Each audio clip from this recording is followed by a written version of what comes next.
of gun violence amongst African Americans is something that, honestly, you said it, it's out of control. It is. It's been out of control for some time now, and that's one of the reasons why I couldn't continue to sit in the pulpit Right. and sit at my home Correct. and just sit idly by and do nothing.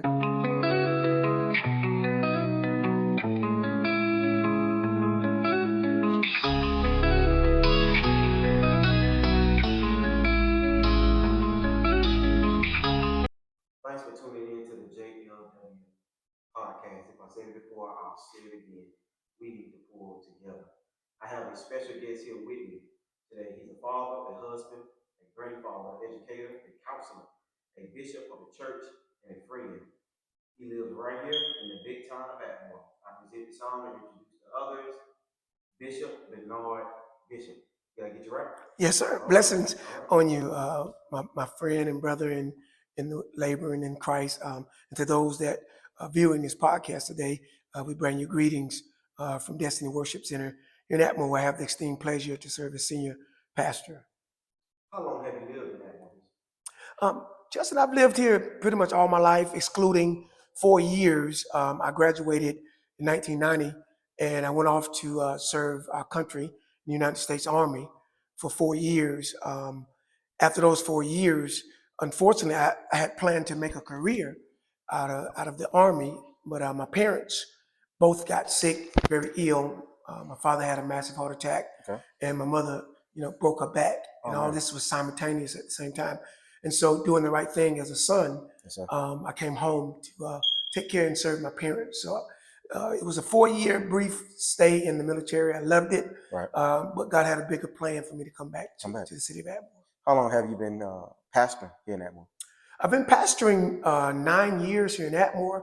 I've been pastoring total of nearly 30 years. I started in my early 20s pastoring in Pensacola, Florida. But after pastoring there for about 10 years, I felt the urge and the mandate to come back home. Come back home. Atmore is what I consider home. Amen. And so while I was serving in the Pensacola area, I enjoyed it, but the calling was to come back home and to serve my community here. Right. Since you've been in Atmore, what have you done to serve your community? Well, many, many things, starting with my wife and I, we started an outreach ministry called Stomp the Yard Youth Ministry years ago, and that's been about 20 years ago. And it was starting out to be just a fun-filled day at the Houston Navy Park here in Atmore, where we would give the young people and young adults a place to go that day, games, entertainment, activities, fun. We had also educators, military, all different types of sponsors that was there that particular day to pour back into the youth of our community. And that's how it started. But over the years, it branched out to mentorship, where we was able to mentor kids, because we found out that one day event was nowhere near enough to combat, the major issues in our community. So it kind of went from one day to now spread it out to multiple mentoring opportunities here in the community. What month do y'all have Stomp the Yard? Stomp the Yard was originally set for September of every year, but we noticed during those years it was extremely hot still in September. And so getting with the mayor and other leaders of the city, we moved it back to last Saturday in October, when the weather would be turning more fall-like. And in all those years, we ended up keeping it in October. You get a good much participation? Great participation, not only with the youth, but with the community leaders, citizens, and those who realize that giving back to our community, especially as it relates to our youth, is a main ordeal. It's a big deal, really. And so great participation with the community, and certainly it's been a great participation with the participants of the young people that come out. As we know, it's gun violence in Atmore. Yes. And it's a big rapid of gunfire that is hitting Atmore, and people are losing their lives. Kids, young kids, middle school, high school, are losing their lives with gun violence. And not just to talk about the gun violence, but do you think Atmore is divided in some kind of way? I would say yes. and I would say it's divided in two major categories that I often address.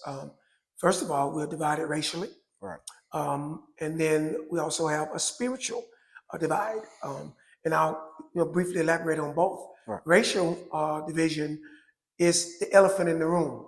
Right. That we walk past it every day, and many people don't want to address the hard topics Correct. of division, Correct. racial division between African Americans, Caucasians, and other ethnicities of people Correct. in the city. But one of the things that makes me know that there's a divide is the lack of fellowship. Correct. Between races, the lack of coming together. Correct. So when there's events, if you pay attention, you will see each race full supporting of their particular event. Correct.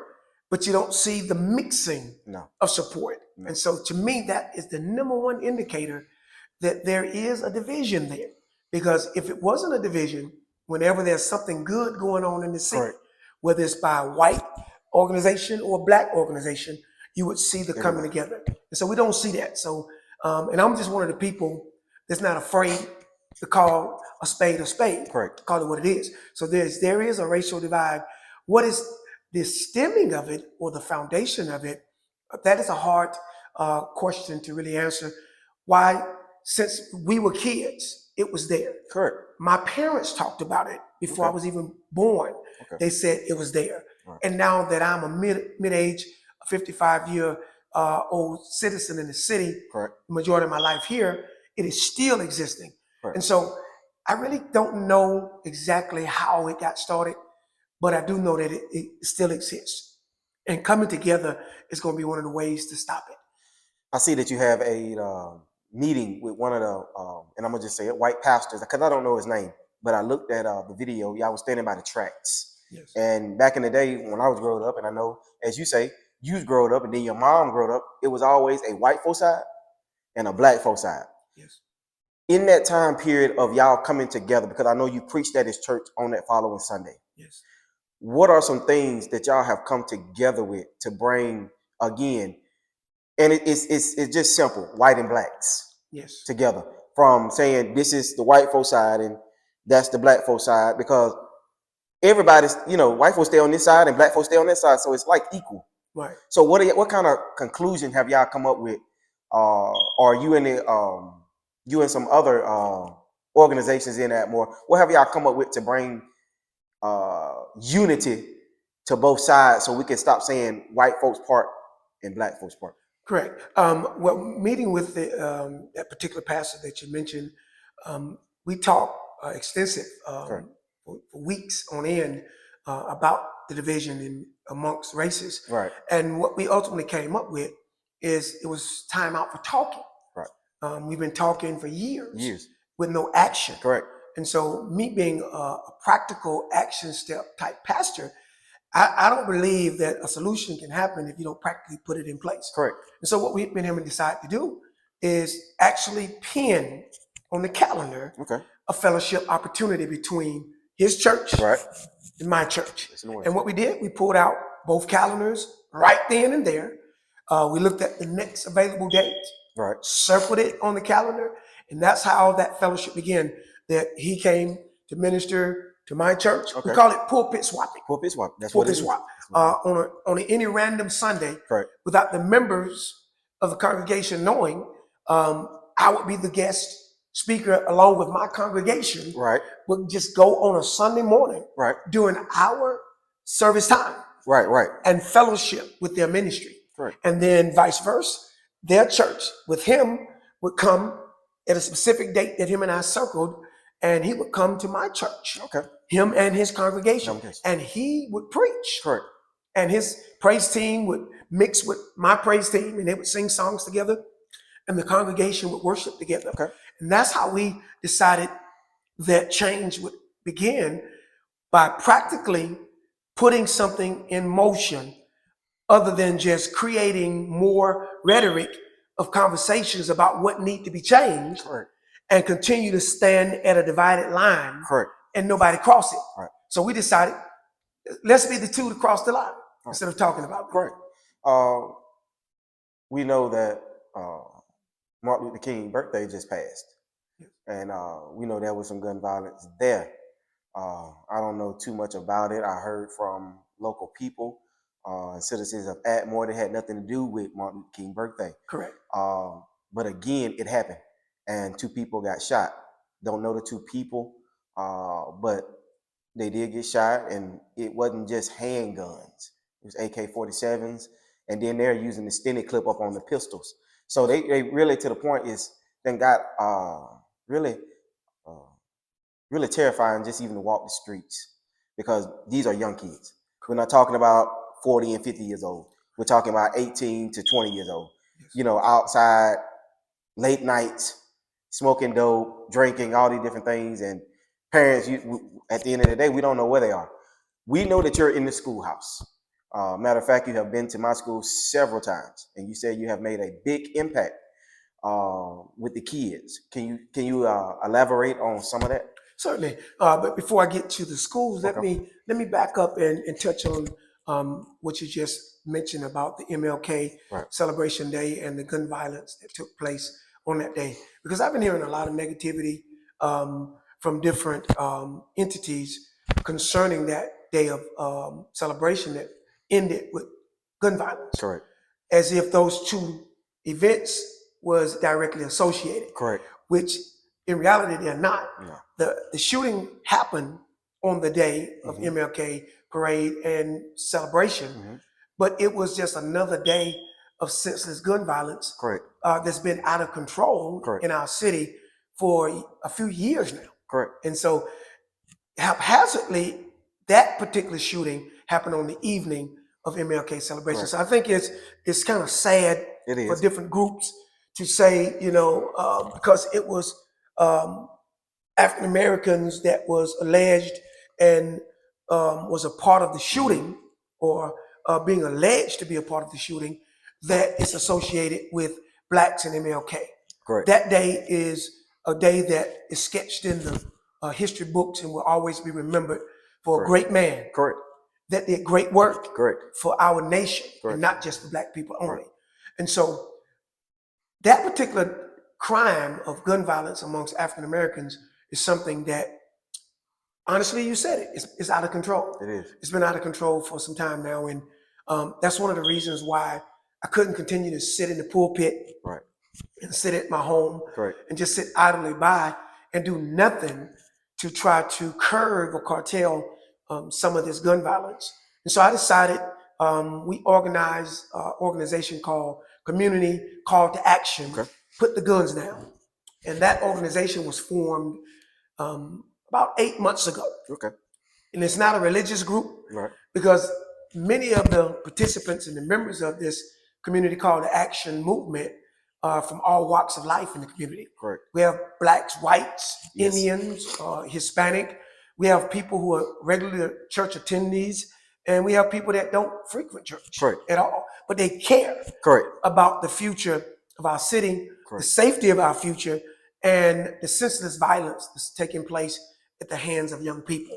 And so when this movement started, we've been able to branch off from it with various marches, prayer parades, prayer marches, intervention one-on-one with some of the troubled youth in our community. Just so many things have taken place that have spin off from it. But the biggest thing that spin off from that Community Call to Action is a youth mentoring group that has been formulated called Dads on Duty, Moms on a Mission, and Grands on Guard. And these groups are the groups that you're referring to that come into the schools. We have been cleared by the Board of Education to go into all 4 of our major schools: Escambia County Middle, Escambia County High, Rachel Patterson Elementary, and AC Moore. And so in these 4 schools, our ladies and men groups go in Monday, Tuesdays, and Wednesdays of every week from the hours of 8 a.m. to 1 p.m. And we go in and we have the opportunity to walk the halls, to go into the classrooms, to sit where the students sit, to mentor the kids, to assist them with work if they are failing, and to help the teachers as well as the faculty mentor the kids who have behavior issues. Right.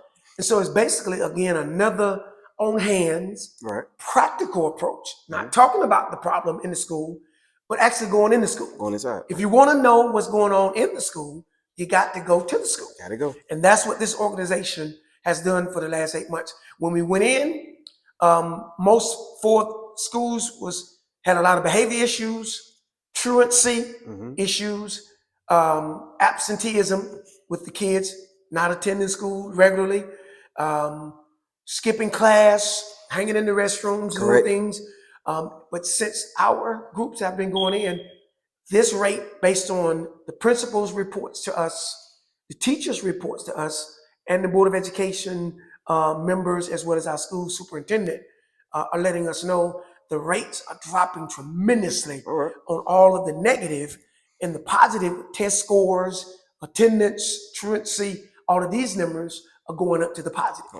And so we're receiving great reports. As a matter of fact, the reports are getting so well talked about and spread through not only Atmore, but now it's being spread through Escambia County, to the point that I've been given an opportunity and an invite to go to the summer Board of Education major conference and convention that happens in Mobile, Alabama, where all of the major representatives from every school throughout the state of Alabama goes to these conferences every summer. That's excellent. I've been invited to come and present the moms on a mission, dads on duty, grands on guard, to present it to possibly become something that will be adopted throughout the entire state of Alabama education system.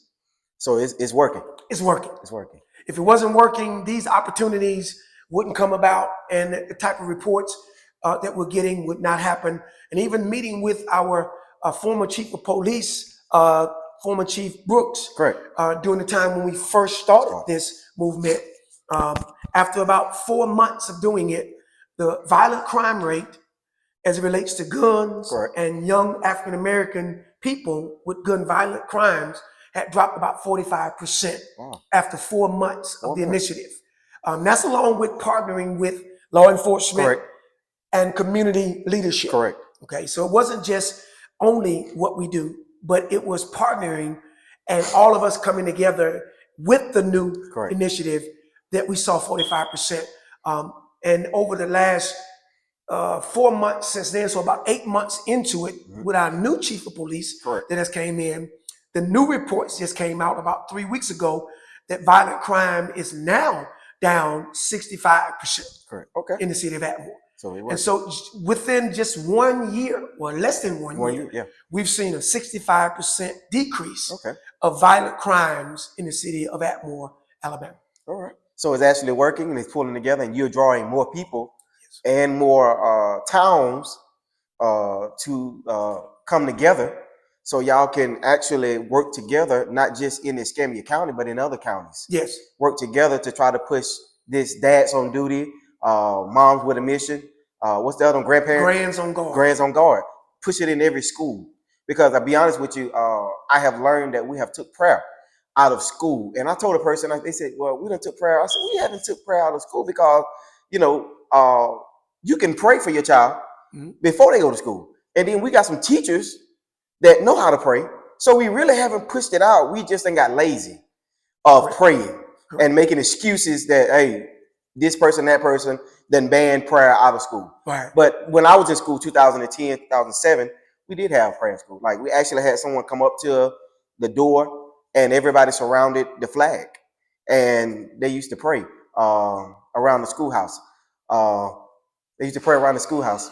So with that being said, let's move towards, as a pastor and a bishop here in Atmore of a church, what are some do's and don'ts, like music-wise? I hear people talking about the pastors listening to R&B, listening to Keith Sweat.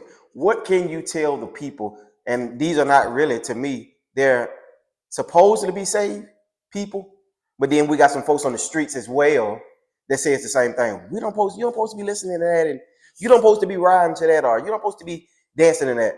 We're not going to get off the gun violence but we're going to push a little bit into the church. Okay. What can you tell those people that are talking among themselves, hitting up Facebook, talking about it on Instagram, saying these local pastors are listening to this sex music or whatnot, and supposed to be a mentor in the pulpit? How can you explain the difference? Well, one of the things I would say when it comes to your choice of music, and because, you know, it is a touchy subject of what type of music an individual should or shouldn't listen to or have the right to listen to. And because the Bible doesn't clearly spell to the letter exactly a subject about music, it talks about things being clean Correct. versus unclean, holy versus unholy, Correct. good being evil spoken of, that can taint your reputation or could affect your influence. Correct. As it relates to your witness to Right. unbelievers. One of the things that I often tell people, you have to have a spiritual conscience. Mm-hmm. So you have to be spiritual enough to have a spiritual conscience so that the inner person, the inner God in you, Right. can give you guidance. One of the things I tell people as it relates to music, you have to select music by lyrics, not by beat or tune. Okay. The lyrics simply means, what is the wording that is in the content of the song that you're listening to? Right. And if you take time to study the lyrics, that will give a believer or a non-believer certainly a conviction. If you have a spiritual man inside of you, you get a conviction when you listen to the lyrics and the words of a song that could be degrading another person. It could have explicit sexual material. Correct. That's a part of the lyrics. It could have demeaning words. It could have words that disrespect ethnic groups or different races. And so I think it's very important, man of God, that before you get into a different genre of music to listen to, that you take time to study the words and just to see if the words that I'm listening to in this song, if I chose to listen to these words of this song on a regular basis, what type of influence within my life would those words have? Because words have powerful creative ability. Correct. Because if you think about scripture, the whole world was framed by God speaking words into the atmosphere. Correct. So when a person says words don't matter, I beg to differ. Correct. Words have creative ability. And so whatever song you choose to listen to, you need to first study the content of the words of that song. And then be led by your own spiritual conviction. Because I believe that if you are a believer and those words in that song are unwholesome, not pure, unholy, it should hit a part of you that will make you rethink that particular song. One more before we get to the last question. As a bishop in the church, we get misconstrued on what is a bishop, what is an apostle, what is a minister. Now we got doctors, we got chief apostles, we got general chiefs that I never heard of in the Bible. How can you explain the difference of the calling as you being a bishop, I'm being a minister, and someone else being an apostle? Are we walking the same walk? Do we have the same ability to do the same things? What's the difference between them? Like you don't have to go too far into it, but just explain the movement that apostle and the bishop and the pastors, what are their roles in the church?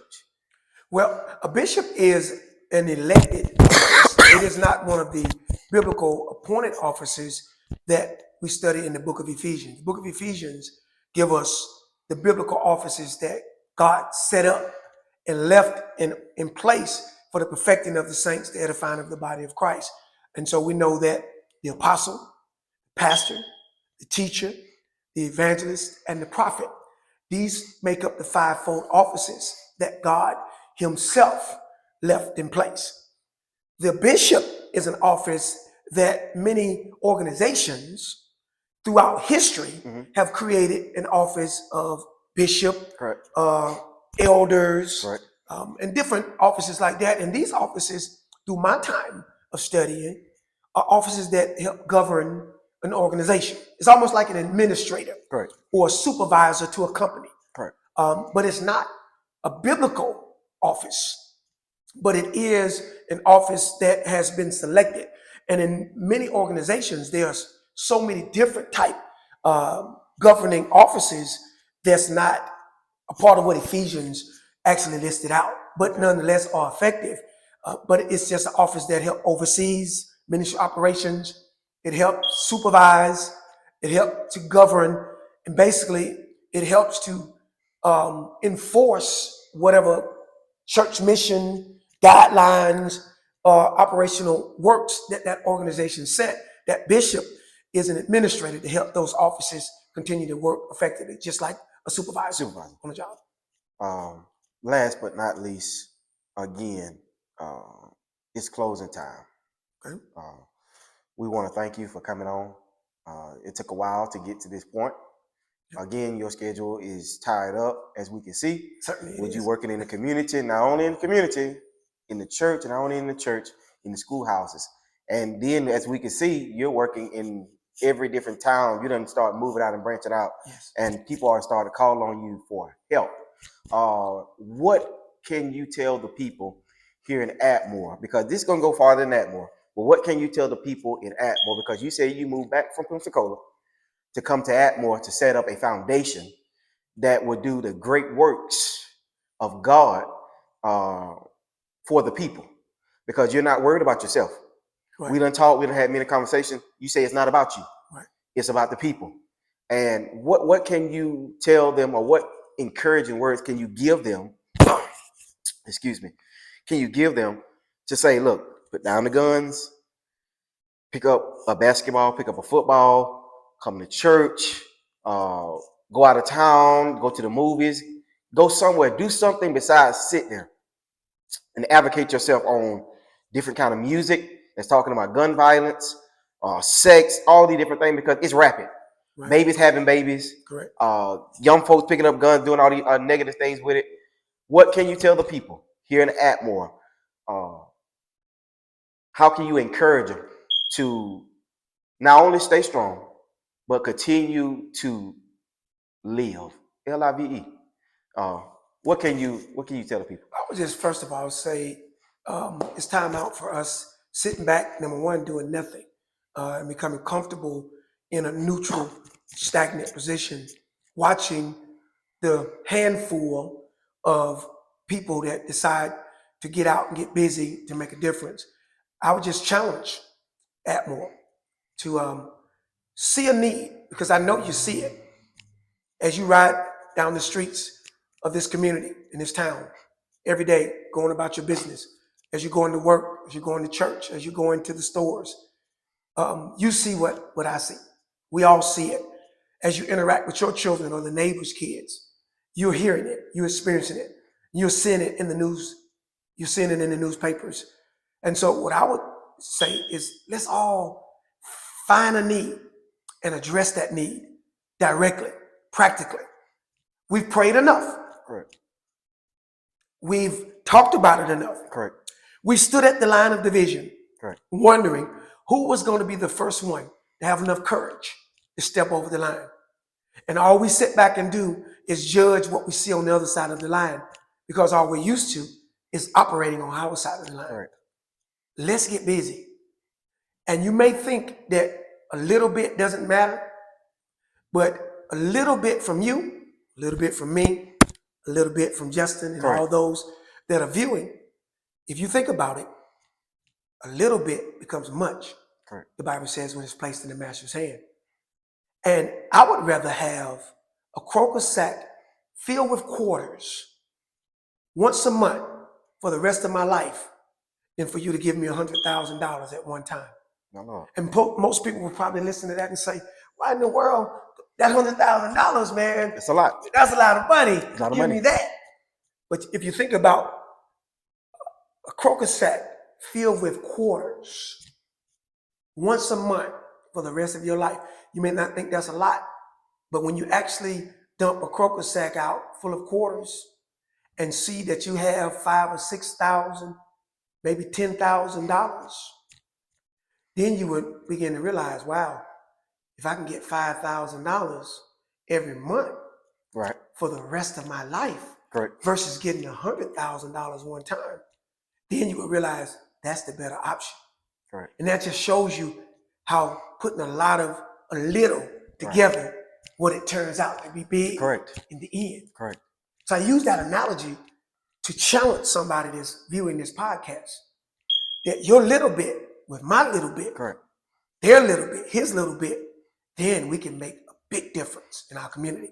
But doing nothing, I have a saying that I tell my students in my substance abuse class: if nothing changes, nothing changes.